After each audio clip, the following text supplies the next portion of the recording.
Olá, pessoal! Eu sou o professor Alex Mendes, de Conhecimentos Bancários, aqui do nosso Direção Concursos, e nós fizemos um mapeamento super especial para você que vai fazer o concurso da Caixa Econômica Federal.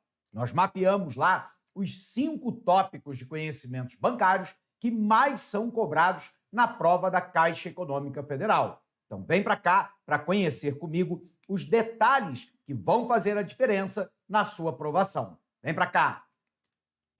Concurso Caixa, 5 tópicos mais cobrados em conhecimentos bancários e o primeiro deles, inacreditavelmente, é noções de mercado de câmbio, instituições autorizadas a operar e operações básicas, estando correspondendo a 33,33% das questões de prova da Caixa Econômica Federal.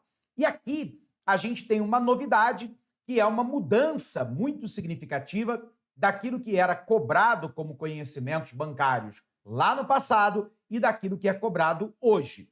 Você se lembra que lá no passado havia uma ênfase muito forte em produtos e serviços bancários e financeiros. E, portanto, você tinha que dominar lá cartão de crédito, cartão de débito, cartão pré-pago, cheque, duplicata e uma série de outras informações.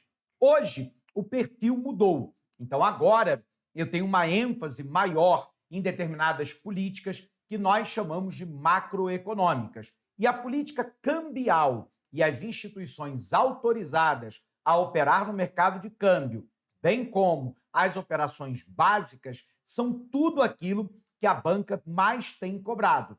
Então, o que você tem que entender aqui, Primeiro, entender o que é câmbio, entender o câmbio apreciado e o câmbio depreciado, entender os regimes cambiais e, portanto, o câmbio fixo, o câmbio flutuante e também o câmbio híbrido. Lembrando que o câmbio híbrido também é denominado de banda cambial. Ao mesmo tempo, você tem que entender qual é o impacto do câmbio apreciado e do câmbio depreciado sobre a inflação e também do câmbio depreciado e depreciado sobre o saldo da balança comercial, que é a principal conta do balanço de pagamento em transação corrente, que é aquele que registra, é aquele que mensura todas as transações do país com o resto do mundo.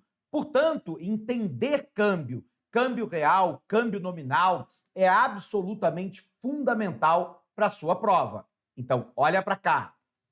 O que você tem que dominar lá em noções de mercado de câmbio? Primeiro, o câmbio fixo, flutuante e o regime híbrido. Lembrando que esse regime híbrido aqui também é chamado de banda cambial. Você tem que dominar a parte de câmbio apreciado e câmbio depreciado, mas entender o seu impacto sobre a balança comercial. Entender, por exemplo, que um câmbio apreciado aumenta as importações e ajuda a controlar a inflação, mas, por um outro lado, tem um impacto sobre o crescimento do produto interno bruto e também do desemprego.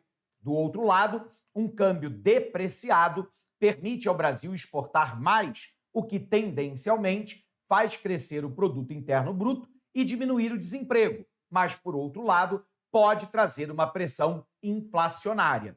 Então, é absolutamente fundamental que você entenda o que é câmbio apreciado e depreciado, mas também os seus impactos sobre a inflação e, claro, sobre a balança comercial, que é a conta mais importante do balanço de pagamento em transação corrente, ok? Continuando.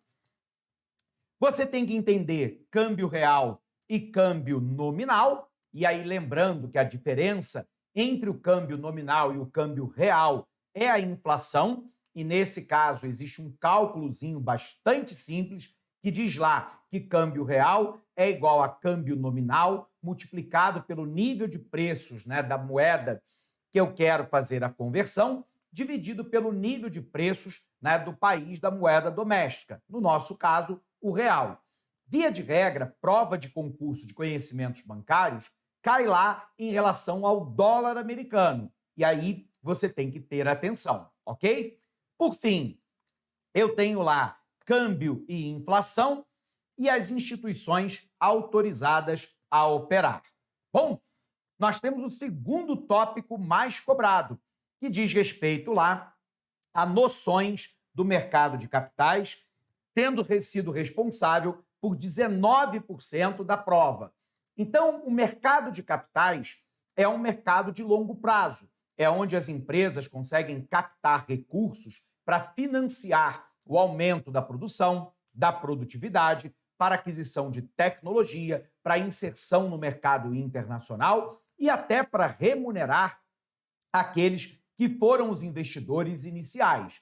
E aqui é importante você lembrar o que é o mercado primário, que é o mercado de IPO, que é o lançamento inicial de ações no mercado, e o mercado secundário, que negocia as ações que já foram lançadas outrora. Da mesma maneira, você tem que entender, né, a Bolsa de Valores e a Bolsa de Mercadorias e Futuros, lembrando que no Brasil ela é formada pela chamada B3, que é a Brasil, Bolsa e Balcão, esse balcão organizado, e aqui, claro, tem um outro tópico que você tem que dominar, que é o mercado de balcão, que opera lá com empresas que não estão listadas na Bolsa de Valores. Da mesma maneira que você tem que entender o principal instrumento do mercado de capitais, que são as ações, ações ordinárias, ações preferenciais, como é que se faz a remuneração de dividendos dessas ações e, por fim, entender também as debêntures, porque esses são os tópicos que são mais cobrados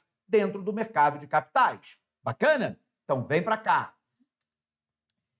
Segundo tópico mais cobrado, noções de mercado de capitais, com 19,5% da prova, Bolsa de Valores, Mercadorias e Futuros, negociações no mercado de balcão, tanto balcão organizado quanto não organizado, mercado primário e mercado secundário, o top, né, desse item, que são as ações, e também as debêntures.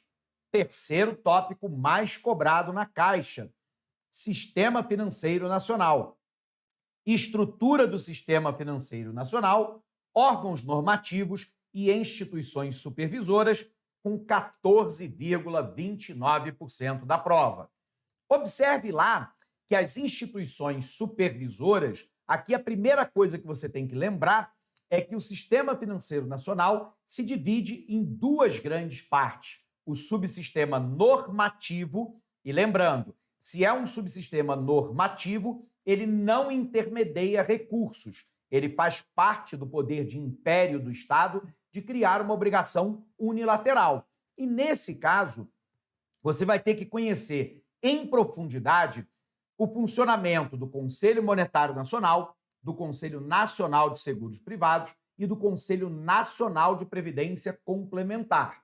A grande questão é que, ligada a esses três órgãos normativos, você tem os órgãos de supervisão. E, nesse caso, ligado ao Conselho Monetário Nacional, eu tenho o Banco Central do Brasil e a Comissão de Valores Mobiliários.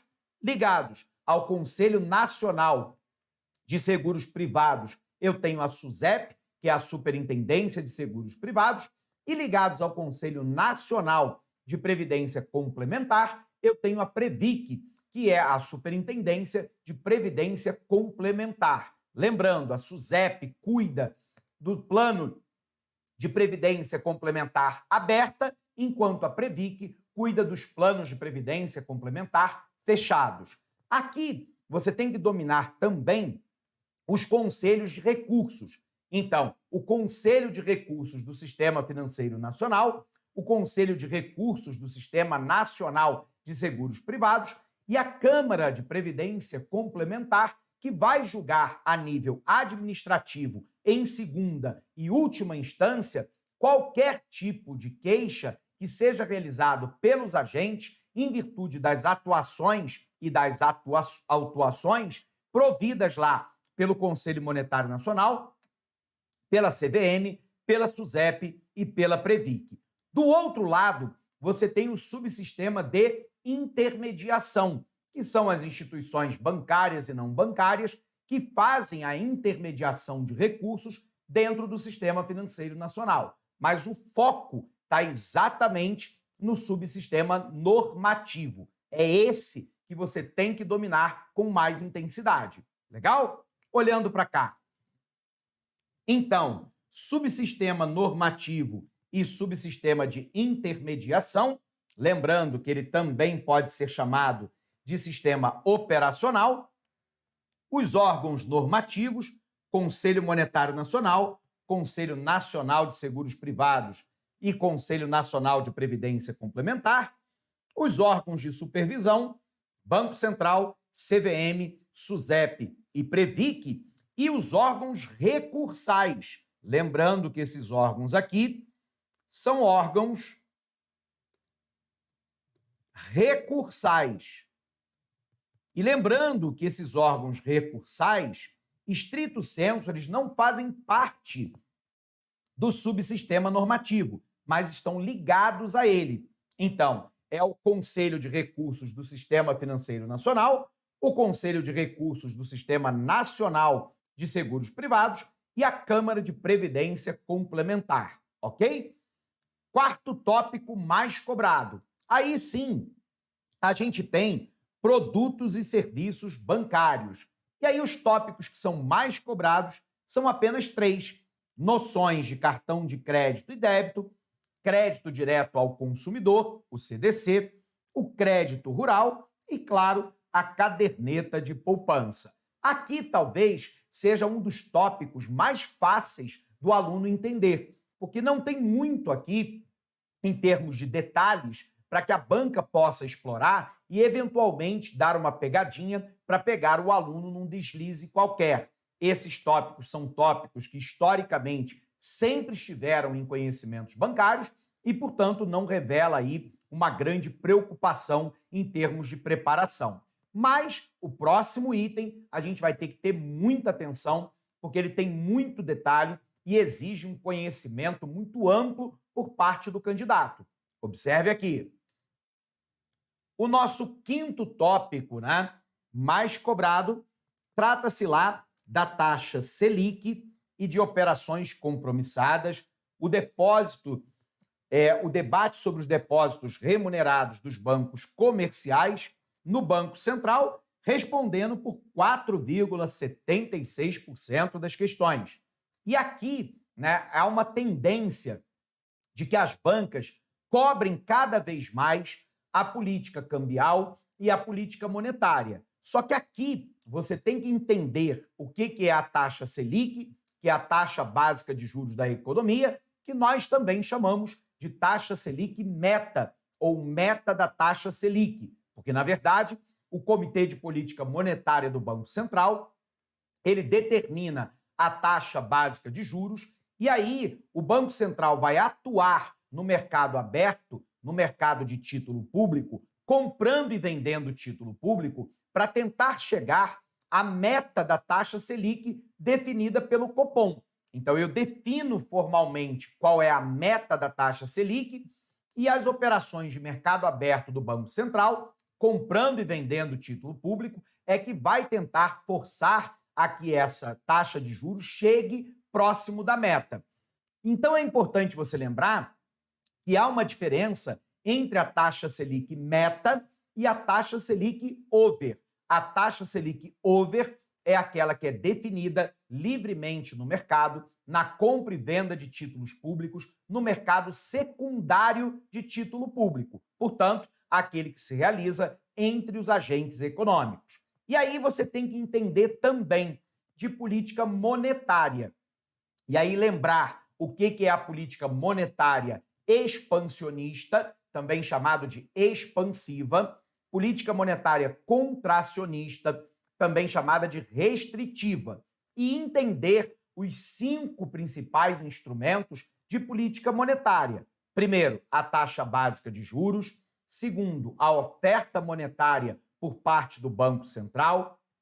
Terceiro, o redesconto, que é aquele crédito de curto prazo ofertado pelo Banco Central aos bancos comerciais. E lembrando que aqui você tem 2 variáveis: a quantidade de crédito, o volume de crédito tornado disponível pelo Banco Central e do outro lado a taxa de juros que ele cobra por esse empréstimo. Outro elemento é o compulsório, percentual sobre os depósitos à vista, que obrigatoriamente tem que ser recolhidos ao Banco Central, e, claro, a taxa, né, desse compulsório, que é exatamente o percentual, e o mercado de título público, que é o mercado aberto, que é o mercado de compra e venda de título público pelo Banco Central, para tentar controlar o nível de liquidez, a quantidade de moeda na economia. Então, dominar esses 5 elementos e a política monetária expansionista e contracionista é fundamental. Lembrando, política expansionista, objetivo o crescimento do produto e a redução do desemprego, e a política contracionista, o combate à inflação. Mas é importante também você entender as políticas monetárias não convencionais, dentre elas o quantitative easing, o chamado QE, e também a compra de títulos privados pelo Banco Central. Então, políticas monetárias convencionais e não convencionais são extremamente importantes. Mas nós temos mais. Dentro desse conceito aqui, a gente tem que tentar entender o que são as operações compromissadas, que é quando o Banco Central compra ou vende um título público com o compromisso de recompra e de revenda. E aqui tem uma particularidade que você tem que ter atenção. O Banco Central, no Brasil, não pode atuar com títulos próprios. Então, ele opera com títulos do Tesouro Nacional. Então, a gente vai observar que uma operação tipicamente monetária para controlar o nível de liquidez dentro da economia acaba impactando na dívida bruta do governo central. Então, você tem que ter atenção para correlacionar esse uso da política monetária pelo Banco Central e o impacto que isso tem sobre a dívida pública, sobretudo a dívida bruta. Tudo bem? E, finalmente, tem que ter conhecimento a respeito dos depósitos remunerados dos bancos comerciais junto ao Banco Central, que é um outro instrumento, além das operações compromissadas, que o Banco Central passou a ter para tentar controlar o nível de liquidez dentro da economia e, assim, tentar influenciar nas variáveis macroeconômicas, que é o crescimento do produto, a taxa de desemprego, a taxa de inflação e um certo equilíbrio no balanço de pagamentos. Lembrando, política monetária expansionista e contracionista também tem impacto sobre a entrada e a saída de dólares do país e, portanto, também tem impacto sobre o mercado de câmbio. Correlacionar tudo isso é absolutamente fundamental para fazer uma excelente prova. Bacana? Então, olha para cá. Então, aqui, você tem que ter muita atenção, né, com a política monetária convencional, daqueles 5 instrumentos que nós falamos, a política monetária não convencional, como, por exemplo, o quantitative easing, tem que tentar entender o que é a taxa Selic meta e a taxa Selic over, as operações compromissadas e o impacto na dívida bruta, de maneira muito especial, né, na dívida bruta do governo central e o impacto dos depósitos remunerados dos bancos comerciais lá no Banco Central. Legal? Bom, pessoal, com isso, então, a gente vai encerrando essas dicas aqui sobre os 5 tópicos mais cobrados na Caixa Econômica Federal. Quero desejar para você um fortíssimo abraço e bons estudos.